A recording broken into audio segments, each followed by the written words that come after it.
नाज़रीन कराम, इस्लाम दीन फितरत है। उसने हर ताल्लुक के हवाले से मुसलमानों को मालूमात बहम पहुँचाई हैं। ज़रूरत सिर्फ इस अमर की है कि मुसलमान इस बारे में आगाही हासिल करें, क्योंकि इस्लाम बार बार मुसलमानों को जानने यानी इल्म हासिल करने का हुक्म देता है। बात चीज़ें ऐसी होती हैं जो हम अपनी आम जिंदगी में कर रहे होते हैं, मगर इस्लाम इन चीज़ों को सख्ती से मना फरमाता है। एक तहकीक के मुताबिक रोज़ाना जिनसी मुबाशरत मर्दों में मादा मनविया या स्पर्म के मियार को बेहतर बनाने में मददगार साबित होती है, जिसकी वजह से बैज़े की बार आवरी निस्बतन ज़्यादा आसानी से हो जाती है। आज की वीडियो में आपको बताया जाएगा कि बीवी के साथ कितने दिन बाद मुबाशरत करें तो वो आपके लिए फ़ायदेमंद साबित होती है। इस बात का पता इस वक्त चला जब एक मुताले के दौरान ऐसे मर्दों को रोज़ाना मादा मनविया खारिज करने को कहा गया जिन्हें बाप बनने में मुश्किलात का सामना था। एक हफ्ते के बाद देखने में आया कि जो नमूने हासिल किए गए उनमें डीएनए का नुकसान कम था। बच्चे पैदा करने की सलाहियत से मुतल्लिक एक ऑस्ट्रेलियाई मुहक्किक का कहना था कि बच्चों के ख्वाहिशमंद जोड़ों के लिए उनका अमूमी मशवरा यही होता है कि वो हर दूसरे या तीसरे रोज़ जिनसी सोहबत करें। इब्तदाई तहकीक के मुताबिक इसके उम्मीद अफजा नताइज सामने आए हैं। ऑस्ट्रेलियाई शहर सिडनी के डॉक्टर डेविड ग्रेनिंग का कहना था कि इस तहकीक में हिस्सा लेने वाले 10 में से 8 मर्दों के नुस्खे में डीएनए का नुकसान 12% कम नजर आया। अगरचे इस अमल के एक हफ्ते के बाद नुतफे या तुखम की मजमूई तादाद 18 करोड़ से कम होकर सिर्फ 7 करोड़ रह गई थी, मगर यह तादाद भी बार आवरी के लिए काफ़ी है। यह भी देखने में आया कि नए बनने वाले नुस्खे या स्पर्म ज़्यादा मुतहर्रिक और फ़ाल थे। इससे यह नज़रिया सामने आया कि स्पर्म जितने ज़्यादा वक्त के लिए खसियों में रहेंगे उनमें डीएनए के नुकसान का इस्तेमाल भी उतना ही ज़्यादा होगा और खसिया की गर्मी उनमें सुस्ती पैदा कर देगी। ताहम डॉक्टर ग्रेनिंग ने खबरदार किया कि अगर रोज़ाना जिनसी मुबाशरत को ज़्यादा अरसे मसलन 2 हफ्तों तक जारी रखा जाए तो हो सकता है मादा मनविया में तुखम की तादाद बार आवरी के लिए दरकार हद से कम हो जाए। अलबत्ता इस अमल का इस वक्त जारी रखना ज़्यादा मुफीद है जब औरत का हैज ख़त्म होने के बाद यानी 12 से 16 रोज़ अंडा या बैदा बनकर रहम की जानब महवे सफ़र हो जाता है। डॉक्टर ग्रेनिंग का कहना है कि दरिया को बहते रहना चाहिए। नाज़रीन कराम, हम आपको यह भी बताएंगे कि मर्दों के कौन कौन से मसाइल हैं और इन मसाइल को किस तरीके से बेहतर बनाया जा सकता है, और साथ ही साथ आपको ये भी बताया जाएगा कि मुबाशरत में मर्द की नाकामी के असबाब क्या हैं और क्या बीवी की पिछली शर्मगाह में जमा करना मुनासिब है या नहीं। इसके मतलब कोई ख़ास हद नहीं है कि कितने दिनों के बाद सोहबत करनी चाहिए। ये इंसान के मजाज और कुव्वत मुबाशरत पर डिपेंड करता है, लेकिन हकीकत ये है कि जवानी में चंद महीने ऐसे भी आते हैं जब बार बार सोहबत करने से भी कमज़ोरी का एहसास नहीं होता। बाद लोग शादी के चंद माह या साल बराबर रोज़ाना और बाद 2-3 दफ़ा भी ये हरकत कर गुजरते हैं और उन्हें इस वक्त कमज़ोरी नहीं होती तो ज़रूर है, मगर इस पर इसके नताइज महसूस नहीं होते। इसके 8 या 10 साल बाद तो इंतहाई कमज़ोरी महसूस करते हैं और उसके बाद वो महीने में 2 या 4 बार ही इसकी ज़रूरत महसूस करते हैं। जो लोग दानिशमंद हों वो अपनी आदत को हमेशा इत्दाल पर डालते हैं। अगर शादी के इब्तदाई दिनों में कम से कम हफ्ते में 1 बार या फिर हर तीसरे दिन तक इसको शुरू रखें और फिर कुछ दिन तक इसको घटाया जा सकता है। अगर आप हफ्ते में 1 या 2 बार तक सोहबत को जारी रखें तो इसको 50 या 60 साल तक आसानी से कायम रखा जा सकता है। और अगर कमज़ोरी का एहसास नहीं होता तो जवानी में कसरत जमा बुढ़ापे के लिए वबाल जान बन जाती है। इस वक्त इंसान पछताता है कि मैंने जवानी में ये बेअतदाल और कसरत क्यों की।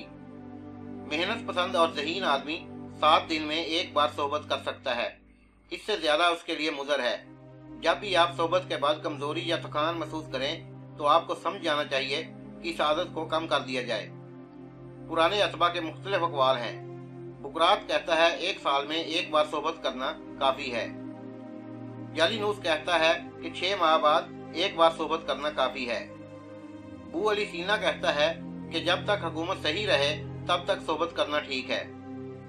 वो कहते हैं कि 1 या 2 दिन की सोहबत के बाद 4 दिन का वक्फा होना ज़रूरी है। बलगमी मजाज वाले बहुत कम और सफरावी मजाज वाले जल्द अज जल्द सोहबत कर सकते हैं। और सौदावी मजाज वाले को हफ्ते में एक बार ही काफी है। कहते हैं कि 60 साल के बाद हरगिज सोबत नहीं करनी चाहिए। इत्दाल सबसे बेहतर और कामयाब चीज है। अपनी ताकत को जितना भी संभाल कर रखोगे, बुढ़ापे में उतना ही इसका फायदा हासिल करोगे। जिस तरह से इंसान रुपया पैसा संभालता है और आखिर में दूसरों के सामने हाथ फैलाने से महफूज रहता है, इसी तरह ताकत को भी संभाल कर रखना चाहिए। आखिरी उम्र में कहीं इससे आप महरूम ना हो जाएं। मुबाशरत में मर्द की नाकामी के बहुत सारे मसाइल देखे गए हैं कि मर्द का मुबाशरत के दौरान औरत से पहले अंदाल हो जाता है और उसकी बीवी को जिनसी तस्कीन हासिल नहीं होती। जिनसी फेल के दौरान मर्द की नाकामी के असबाब क्या हो सकते हैं, आइए हम आपको बताते हैं। अक्सर नौजवान शादी से पहले ही अपनी जवानी की हिफाजत नहीं कर पाते और रंडी बाजी या मुश्तजनी वगैरह की मदद से अपनी कुव्वत ज़ाया कर चुके होते हैं। इस तरह मर्द का मादा मनविया पतला हो जाता है और जिस्म की ताकत खत्म हो जाती है। मर्द औरत के पास जाने के चंद मिनट बाद ही अंदाल हो जाता है। ऐसे आदमी अपनी बीवी को तस्कीन नहीं पहुंचा सकते। अगर बार बार ऐसा हो तो इस तरह के मर्द को चाहिए कि वो मुबाशरत से कबल अपना जिस्म औरत के जिस्म से दूर रखे और औरत के जिस्म का खूब अच्छी तरह मसाज करे। जब औरत मुकम्मल तौर पर बेदार हो जाए तो फिर मुबाशरत शुरू करे और उसके लिए कोई ऐसा तरीका इस्तेमाल करे जिसमें रगड़ कम से कम हो। ऐसे लोगों को चारपाई की बजाय जमीन पर गद्दा बिछाकर मुबाशरत करना बेहतर होगा। मुबाशरत से कबल मर्द को अपने उज़्व पर किसी किस्म की क्रीम वगैरह लगा लेनी चाहिए ताकि रगड़ कम से कम हो। बाज़ औक़ात मर्द में सूरत अंदाल का मर्द इतना ज्यादा हो जाता है कि यह सब करने के बावजूद मसाज के दौरान ही अंदाल हो जाता है। तो ऐसे मरीज को चाहिए कि वो अपनी बीवी को बिल्कुल न छेड़े और किसी काबिल हकीम से इलाज कराए। ऐसी हालत में बीवी को छेड़ना अपने हाथों बीवी को बदकारी के गड्ढे में फेंकने के बराबर है। मुबाशरत में मर्द की नाकामी इस सबब भी हो सकती है कि बीवी के दिल में मुबाशरत की कोई ख्वाहिश ना हो, मगर सिर्फ ये समझते हुए कि शौहर का हुक्म मानना फर्ज है, इस काम के लिए तैयार हो जाए। मर्द तो मजा हासिल कर लेता है मगर औरत को मुकम्मल जिनसी तस्कीन देने में नाकाम रहता है। इस चीज से बचने के लिए जरूरी है कि मुबाशरत सिर्फ उसी वक्त की जाए जब मियाँ बीवी दोनों में इसकी फितरी ख्वाहिश पैदा हो और इस ख्वाहिश को किसी मसनूई तरीके से बेदार ना किया गया हो। इससे मुबाशरत का लुत्फ दुबाला हो जाता है। खावन का बीवी से पहले अंदाल होने का एक बड़ा सबब यह भी होता है कि जिनसी फेल के दौरान चूंकि मर्द फाइल होता है और उसको ज्यादा जोर लगाना पड़ता है और मर्द का मादा मनविया औरत के मादा मनविया की निस्बत कम रास्ता तय करके आता है, इसलिए मर्द जल्द अंदाल हो जाता है। बाज़ औक़ात अगर देर के बाद मुबाशरत की जाए तो जिनसी हैजान की वजह से मर्द जल्द अंदाल हो जाता है, मगर यह कैफियत बिल्कुल आर्जी होती है और 1-2 रोज के बाद दूर हो जाती है। अगर मर्द ज्यादा थका हुआ हो और थकावट की हालत में मुबाशरत करे तो उसके जल्द अंदाल होने के कभी इम्कानात होते हैं। इन सब बातों से बचने के लिए जरूरी है कि मुबाशरत से कबल मसाज करके औरत के जज्बात को बेदार किया जाए और अगर आपको इससे कोई फर्क नहीं पड़ता तो फिर आपको बीवी को छूने से पहले अपने किसी काबिल हकीम से इलाज करवाना चाहिए। एक सवाल किया गया कि अगर वो बीवी की पिछली शर्मगाह में जमा करते हैं तो इसका क्या जवाब है। ये कबीरा गुनाह है, चाहे हैज के दिनों में या आम दिनों में।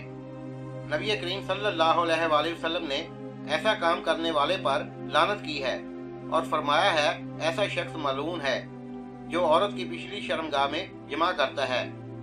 बल्कि नबी करीम सल्लल्लाहु अलैहि वसल्लम ने तो यहाँ तक फरमाया जिसने हायदा से जमा किया, बीवी की पिछली शर्मगाह में जमा किया या किसी काहन के पास आया तो इस मोहम्मद सल्लल्लाहु अलैहि वसल्लम पर नाज़िल शुदा कुरान से उसने कुफर किया। बहुत सी फितरत सलीमा की मालिक दुनिया इस बात का इनकार करती है, लेकिन कुछ शौहर इसे तलाक से डरा धमका कर मनवा लेते हैं और कुछ अपनी बीवी को धोखा देते हैं। बीवी शर्म हया की वजह से अहले इल्म से पूछ नहीं पाती और वो कह देता है कि यह हलाल है। नबी करीम सल्लल्लाहु अलैहि वसल्लम ने फरमाया कि खावंद को अपनी बीवी के साथ हर तरह से जमा की इजाजत है, आगे से पीछे से, बशर्ते के औलाद की जगह पर जमा किया जाए। और ये बात सबको मालूम है कि पिछली शर्मगाह पाखाने की जगह है, औलाद की जगह नहीं है। इस जुर्म का कुछ लोगों में सबब यह होता है कि वो शादी के पाक बंधन में जाहली और गैर फितरी तरीकों को दाखिल कर देते हैं या इसकी वजह जहन में गंदी फिल्मों के मनाजर होते हैं। हालांकि उन्हें सब गुनाहों से तौबा की जरूरत है। یہ بات یاد رکھیں کہ یہ کام حرام ہے، چاہے میاں بیوی یہ کام کرنے کے لیے راضی ہوں، دونوں کی رضامندی حرام کام کو حلال نہیں کر سکتی۔ ایام حیض کے دوران میاں بیوی کے مباشرت سے اسلام میں منع فرمایا گیا ہے۔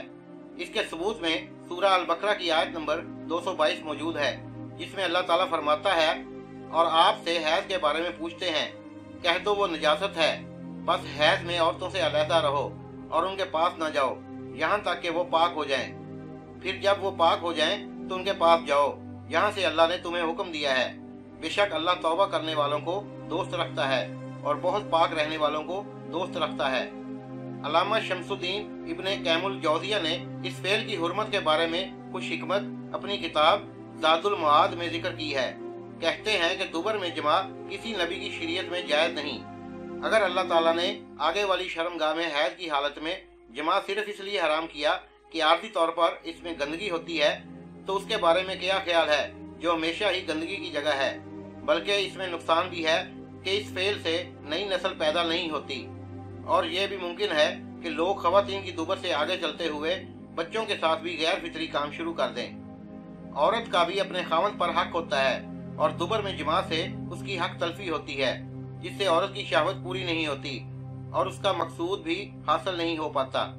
لہذا ایسی کسی بھی حرکت سے آپ کو پاس رکھنا چاہیے۔ تو ناظرین کرام، ان تمام معلومات کا آپ سے تفصیلی تذکرہ کرنے کا مقصد یہی ہے کہ اگر آپ ان باتوں سے ناواقف ہیں تو اپنی اصلاح کر لیں۔ آپ کو ہماری یہ کاوش کیسی لگی یہ آپ کمنٹس میں لکھ کر بتائیں۔ اگلی ویڈیو میں پھر ملتے ہیں۔ اپنا بہت سارا خیال رکھیے گا۔ اجازت دیجیے۔ اللہ حافظ۔